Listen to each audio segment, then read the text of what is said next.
Assalamualaikum warahmatullahi wabarakatuh.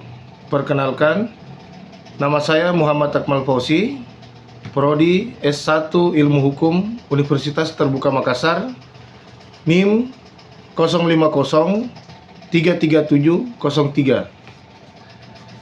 Saya akan menjelaskan tahap awal mediasi guna menyelesaikan tugas 3 Hukum Islam dan Acara Peradilan Agama. Baik, saya akan memulai menjelaskan tahapan awal mediasi. Yang pertama, pembukaan dan perkenalan. Di tahap ini, mediator membuka sesi dengan suasana yang formal, namun tetap tenang dan tidak mengintimidasi. Mediator memperkenalkan diri secara resmi, lalu meminta para pihak memperkenalkan diri. Meskipun para pihak telah saling kenal, ini sangat penting untuk mencairkan suasana. Memastikan kehadiran prinsipal, suami dan istri secara langsung. Jika didampingi kuasa hukum tersebut harus diperiksa batas kewenangan kuasa hukumnya. Namun, dalam mediasi perceraian, prinsipal wajib hadir secara langsung. Yang kedua, penjelasan fungsi dan prinsip mediasi. Di tahap ini, mediator memberikan edukasi singkat kepada para pihak yang sedang berseteru agar mereka paham esensi dari pertemuan tersebut. Mediator akan menjelaskan bahwa mediator tidak bertindak sebagai hakim yang memutuskan siapa yang salah ataupun siapa yang benar, melainkan sebagai jembatan komunikasi. Apapun yang dibicarakan di ruang mediasi tersebut tidak akan bocor keluar, bahkan tidak bisa dijadikan alat bukti di persidangan jika mediasi gagal. Dan hasil akhir, cerai ataupun damai, murni kesepakatan suami istri, bukan paksaan mediator. Yang ketiga, menyepakati tata tertib atau ground rules. Di tahap ini, sebelum masuk ke inti masalah, mediator membuat kontrak aturan lisan agar diskusi berjalan tertib. Aturan dasarnya meliputi: 1. Saling menghormati dan tidak menggunakan nada tinggi ataupun kata-kata kasar. 2. Tidak memotong perbicaraan. Jika satu pihak berbicara, pihak lain harus mendengarkan sampai selesai.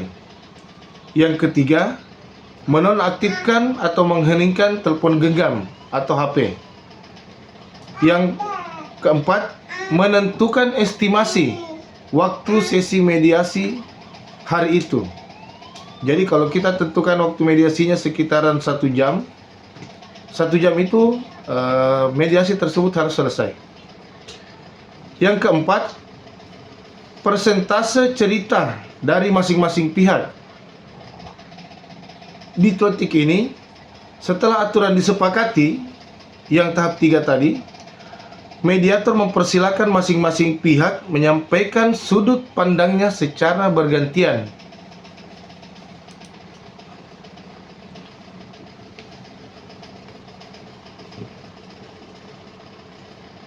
Biasanya, kesempatan pertama diberikan kepada penggugat atau pihak yang mengajukan cerai untuk menyampaikan keluh kesah ataupun alasannya.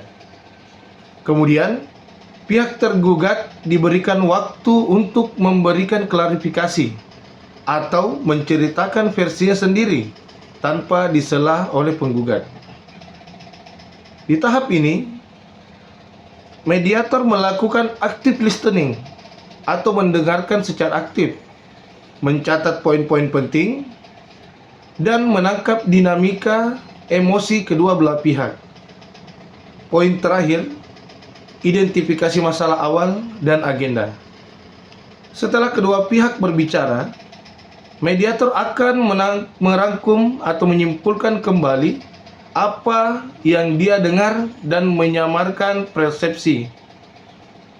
Yang pertama, mediator akan memisahkan antara emosi yang dalam artian marah, sedih, ataupun kecewa dengan fakta masalah, yaitu komunikasi macet, masalah finansial, ataupun pola asuh anak. Kedua, mediator kemudian menetapkan agenda apa saja yang akan dibahas terlebih dahulu. Misalnya, membereskan sumbatan komunikasi sebelum membahas masa depan pernikahan. Yang perlu digarisbawahi, jika di akhir tahapan awal ini ketegangan antara suami dan istri sangat tinggi dan mereka menolak berbicara langsung di dalam suatu ruangan, mediator dapat beralih ke teknik kaukus, yaitu pertemuan terpisah antara mediator dengan salah satu pihak secara bergantian demi menggali informasi yang lebih jujur dan mendalam. Baik, itulah penjelasan singkat mengenai tahapan awal mediasi. Terima kasih. Wassalamualaikum warahmatullahi wabarakatuh.